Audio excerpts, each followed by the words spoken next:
میرے عزیزو، سلطان الاولیاء غوث پاک کی ہی شہ پر جانتے ہیں صلاح الدین ایوبی جیسا ایک مرد مجاہد پیدا ہوا ہے. یہ آپ کی تحریک تھی، غوث پاک کی تحریک تھی کہ جب بازنطینی عیسائیوں سے آپ نے اپنی پوری امت کو آگاہ کیا کہ تم سو رہے ہو، تم اپنی عیاشیوں میں ہو، تم اپنے نشے میں ہو، تمہارا دشمن تاک میں لگا ہے، گھات لگا کر کے بیٹھا ہے. اور ہوا بھی یہی کہ غوث پاک کے وصال کے صرف 10 سال بعد صلیبیوں نے حملہ شروع کر دیا بغداد پر، مصر پر، ترکی پر، ہر جگہ. اور یہی حملے کی وجہ تھی صلاح الدین ایوبی جیسا مرد مجاہد کھڑا ہوا، اور پھر انہوں نے پورے بیت المقدس کو فتح کر کے اپنے سر ایک صحرا باندھا. آج تک امت اس کے احسان کو یاد کرتی ہے. میرے عزیزو، غوث پاک کے زمانے کے ہیں صلاح الدین ایوبی. اتنا ہی نہیں، آپ ہی کی تحریک تھی، غوث پاک کی تحریک تھی کہ تم جوانوں کو تیار کرو، تمہاری زندگی عیاشی کے لیے نہیں، اللہ کا نظام قائم کرنے کے لیے ہے. تم اللہ کا نظام قائم کرنے کے لیے آئے ہو دنیا میں، کیونکہ اللہ نے تمہیں خلیفۃ اللہ کہا ہے. اللہ کے تم خلیفہ ہو، تم نائب ہو اللہ کے. تم یہاں پر اپنی موج مستی کے لیے نہیں آئے. اب اس زمین پر بات ہوگی تو صرف میرے مولا کی ہوگی، اس زمین پر بات ہوگی میرے مصطفیٰ کی ہوگی. یہ سیدنا عبد القادر جیلانی کا اعلان تھا. ہے کوئی آج پیران اسلام وہ اعلان کریں کہ آج اس زمین پر صرف ہم ناموس رسالت کی بات کریں گے؟ کون ہے؟ کیوں بیٹھے ہو؟ غوث پاک سے اگر تمہاری ادنا سی نسبت ہے تو پھر تمہیں اپنے جوانوں کو، اپنے مریدوں کو یہ سکھانا ہوگا کہ موٹے موٹے نذرانے دینے سے نہیں چلے گا، اپنی گردنیں حضور کو پیش کرنے کے لیے تیار کرو. تم تیار ہو جاؤ اپنا خون اور اپنی گردن بارگاہ مصطفیٰ میں دینے کے لیے. یہ آج تربیت دو، ورنہ پھر دشمن تمہیں کچا چبانے کے لیے تیار ہے، کچا چبانے کے لیے تیار. عزیزان گرامی، میں غوث پاک کی تحریک آپ کو بتا دوں کون سی تحریک تھی. وہ صلاح الدین ایوبی جو بیت المقدس فتح کیا، یہ غوث پاک کی تحریک ہے. اور پھر چند سالوں کے بعد پورے عالم اسلام میں جو خلافت عثمانیہ قائم ہوئی، غازی ارطغرل جو آئے، یہ تحریک بھی غوث اعظم کی پیدا کی ہوئی تھی. آپ نے جوانوں کو متحرک کیا تھا اور پھر امت کا وہ شعور بیدار کیا تھا جو ان میں مردہ کر چکے تھے کچھ حکومت کے کارندے.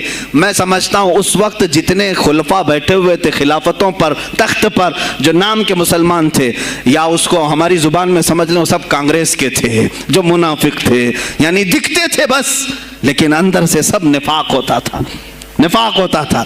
ہاں میں صاف کہوں گا، بغداد میں بھی کانگریس کا خلیفہ رہا ہوگا، مصر میں بھی اور ترکی میں بھی اور نیشاپور میں بھی، اس لیے کہ مسلمانوں کے خون چوس کر کے تخت پر بیٹھ تو جاتے لیکن پوری زندگی گزر جاتی، میرے مصطفیٰ کا نام تک نہیں لیتے تھے. ان کو بٹھاتے تھے مسلمان. آج آپ بھی تو یہی کر رہے ہیں، یہی کر رہے ہیں. ہم اپنا اپنا سمجھ کر کے جن کو اوپر تک بٹھاتے ہیں، پوری زندگی چھان مار کر کے دیکھ لو، کب یہ نظام قرآن کی کبھی بات کیا ہے؟ کبھی میرے مصطفیٰ پر آنے والی آنچ کے لیے کھڑا ہوا ہے؟ کوئی نہیں کھڑا ہونے والا ہے. ان کے سفید کرتے اور ان کے سفید پاجامے سب کفن بن کر رہ جائیں گے اور کچھ بھی نہیں ہوگا. عزیزان گرامی وقار، آپ کو سرکار بغداد رضی اللہ تعالیٰ عنہ کی تحریک میں بتاؤں. ترکی سے نکلنے والی خلافت عثمانیہ یہ غوث اعظم کی پیدا کی ہوئی تحریک تھی. اتنا ہی نہیں، آپ کے آخری زمانے میں سرکار خواجہ غریب نواز معین الدین چشتی رضی اللہ تعالیٰ عنہ کی ملاقات بغداد میں ہوئی. معین الدین اجمیری رضی اللہ تعالیٰ عنہ کی ملاقات ہوئی. تاریخ دان نے لکھا، آج میں نے پہلی مرتبہ اس کو پڑھا اور آپ کے سامنے پہلی بار بتا رہا ہوں. سرکار بغداد اور حضرت خواجہ غریب نواز کی ملاقات کے بارے میں بہت سارے باتیں چلتی ہیں کتابوں میں بھی، میں نے اپنے مرشد سے بھی پوچھا تھا. بہرحال ایک کتاب سے مجھے آج یہ بات ملی کہ سلطان الاولیاء غوث پاک نے حضرت خواجہ غریب نواز کو کیا وصیت کی تھی، کیا کہہ کر کے بھیجا تھا. ان کے پاس غوث پاک نے، غریب نواز نے بہت ساری انعامات، اوراد، وظائف، طرق، اجازات سب حاصل کیے، لیکن ہندوستان جب آئے کیا کیا انہوں نے؟ یہ بھی بتایا گیا کہ غوث پاک کی یہ تحریک تھی. کیا؟ سلطان الہند سرکار غریب نواز نے شہاب الدین غوری کو بلا کر کے ہندوستان میں پرچم اسلام لہرانے کا حکم دیا تھا. یہ تحریک بھی سرکار غریب نواز نے لائی تھی بغداد کے ولی کامل سے. تم کیا سمجھتے ہو یہ اولیاء خالی مسلح لے کر کے گھومتے تھے؟ یا اولیاء اکرام صرف گدی نشین تھے؟ نہیں میرے عزیزو، یہ حکومت وقت کو آنکھ میں آنکھیں ڈال کر بات کرتے تھے اور پھر نظام مصطفیٰ کی بات للکار کر کے کرتے تھے. آج کے زمانے میں کچھ لوگوں نے اولیاء کو ایسا پیش کیا ہے جیسے وہ درویش بس جنگل میں رہتے تھے اور کچھ نہیں.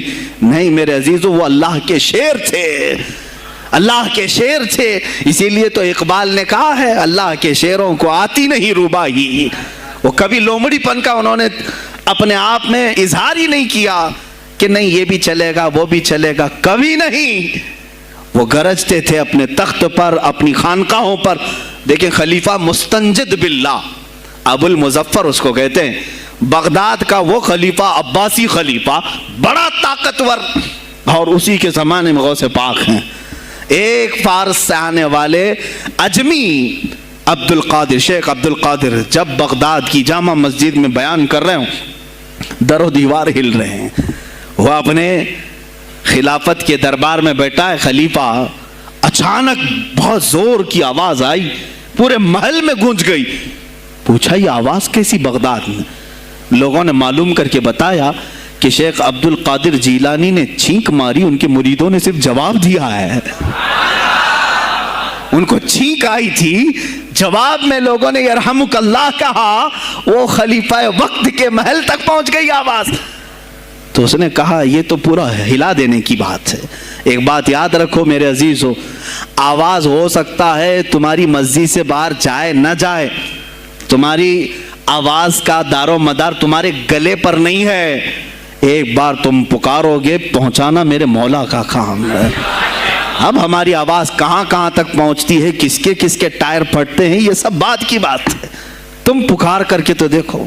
اللہ رب العزت کے نام پر عزیزان گرامی وقار مستنجد باللہ آیا اور وہی کیا جو ہر عیاش کرتا ہے. ظاہر سی بات ہے مولوی صاحب کچھ لے دے کے چھوڑ دو، جان بخش دو، جاؤ کہیں بیٹھو، آپ اللہ اللہ کرو. کہاں یہ حکومت سیاست کی باتوں میں آپ آ گئے؟ چند دنوں پہلے میں نے بھی سیاست کی بات کی تو مجھے بھی ایک مشورہ ایسا آیا کہ آپ کو انٹرسٹ ہے ایم پی بننے کا، ایم ایل اے بننے کا؟ میں نے کہا مجھے انٹرسٹ تو نہیں ہے لیکن کرسی صاف کرنے کا انٹرسٹ بہت ہے، اس پر جو کچرا ہے اس کو صاف کرنے کا انٹرسٹ بہت ہے. انشاءاللہ العزیز وقت آئے گا وہ صاف ہوں گی بھی. عزیزان گرامی مستنجد باللہ 10 اشرفیوں کی تھیلیاں لے کر سونے کی غوث پاک کے دربار میں آیا. آپ مریدین کے ساتھ بیٹھے ہیں، ارے وہ حال و قال کی مجلسیں ہیں. مستنجد باللہ آیا، غوث پاک کی بارگاہ میں کہا کہ یہ حضور آپ قبول کر لیں، نذرانہ ہے. آپ نے کہا تو رکھ لے اپنا نذرانہ، تو اپنے پاس رکھ لے. کہا کہ ہدیہ قبول کرنا سنت ہے، آپ سنت کے خلاف کرتے ہیں. غوث پاک نے کہا اللہ ایک تھیلی لیا اور اپنے بغل میں دبا کر کے اس کو نچوڑنا شروع کیا تو اس سے خون ٹپکنا لگا.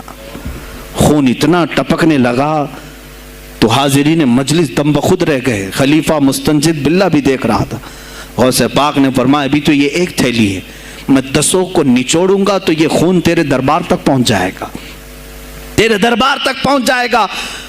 تو مجھے وہ اشرفیاں دینے آیا ہے جو تو نے غریبوں کے مال کو چوس کر کے حاصل کیا، تو مجھے خریدنے کے لیے آیا ہے. اگر مجھے تیرے خاندان کی حرمت کا خیال نہ ہوتا تو میں آج پورے بغداد کی نالیوں میں اسی کا خون بہاتا. خلیفہ مستنجد باللہ بے ہوش ہو گیا اور اس کے بعد جب ہوش آیا اس نے توبہ کیا اور آپ کے ہاتھ پر بیعت بھی کیا. اب اس کے بعد وہ خلیفہ ایسا پاک ہوا، نظر غوث جو پڑھی. اب اس کے بعد دربار خلافت کے حالات کیا ہو گئے سنیں. میں آج سیاست پر بات کر رہا ہوں. اب خلیفہ مستنجد باللہ کا دل جب صاف ہوا، 8 دن کے بعد وہ حاضر آیا. کہا سلطان الاولیاء اے شیخ عبد القادر جیلانی، آپ حکم فرمائیں کہاں کس طرح کا گورنر رکھنا چاہیے، گورنر کس طرح کا ہونا چاہیے آپ نے. غوث پاک نے اپنے خلفاء کو حکم دیا کہ لسٹ بنائی جائے. اسلامی سلطنت میں گورنر کون ہوگا؟ لسٹ بنی، کہا وہ ہوگا جس کی تہجد قضا نہیں ہوتی، وہ گورنری پر آئے گا جو سنت رسول کو ہلکا نہیں سمجھتا ہوگا، وہ گورنری پر آئے گا جس کی نمازیں کوئی قضا باقی نہ رہی ہوں، اس لیے کہ جو اللہ کا قرضہ باقی رکھے گا وہ لوگوں کا بھی مال کھا جائے گا۔ آپ نے لکھایا نام، خلیفہ مستنجد باللہ نے آپ کے اشارے پر گورنر پورے تبدیل کر دیے۔ ہر جگہ پر ایسے لوگوں کو رکھا جو سرکار غوث پاک کے یا تو مرید تھے یا خلیفہ تھے یا شاگرد تھے، اور ان کے دلوں میں اللہ کا خوف تھا، اور وہ پورے بغداد اور آس پاس کی سلطنتوں کو سنبھالے ہوئے تھے۔ ایک وقت ایسا آیا کہ وہی چند سال پہلے جو بغداد نشے میں ڈوبا ہوا تھا، 10 سالوں کے بعد لوگ کہنے لگے کہ آج بغداد ایسا لگ رہا ہے جیسے عمر بن خطاب کا زمانہ آ گیا ہو، عمر بن خطاب کا زمانہ آیا ہو۔ تم نے تو غوث پاک کی 11ویں کھائی ہے نا، اصلاح حکومت ان سے نہیں سیکھا، وہ آئے تھے نظام تبدیل کرنے کے لیے۔ آج میں علماء سے بھی یہی کہوں گا، تم حق بات تو پہنچاؤ قوم تک۔ آج حالات ایسے ہیں میرے عزیزوں، ڈر اور خوف ان کے سینوں پر طاری ہوا۔ کس بات سے ڈرتے ہو؟ کیا تم نے اللہ کی ذات پر ایمان نہیں لائے؟ یہ نہیں کہتے ہو موت و حیات اللہ کے ہاتھ ہے، رزق اللہ کے ہاتھ ہے، پھر ڈرتے حکومت وقت سے کیوں؟ مجھے ابھی چند دنوں پہلے ایک میسج یہ بھی آیا تھا کہ حضرت آپ تو پاکستان کے علامہ خادم حسین کی تعزیت پر بیان کر رہے ہو، آپ دیکھ نہیں رہے یہاں کا ماحول کیسا ہے؟ عزیزان گرامی، اس دن مجھے افسوس اس بات پر ہوا، سوال پر، ہائے افسوس، اس قدر تمہارے ضمیر مردہ ہو گئے، اس قدر تم بزدل ہو گئے، لاکھوں لوگوں کے دلوں میں شمع عشق مصطفیٰ جگانے والے پر تمہاری زبان بند ہے، تمہاری زبان بند ہے۔ میں نے صرف ایک جملہ کہا،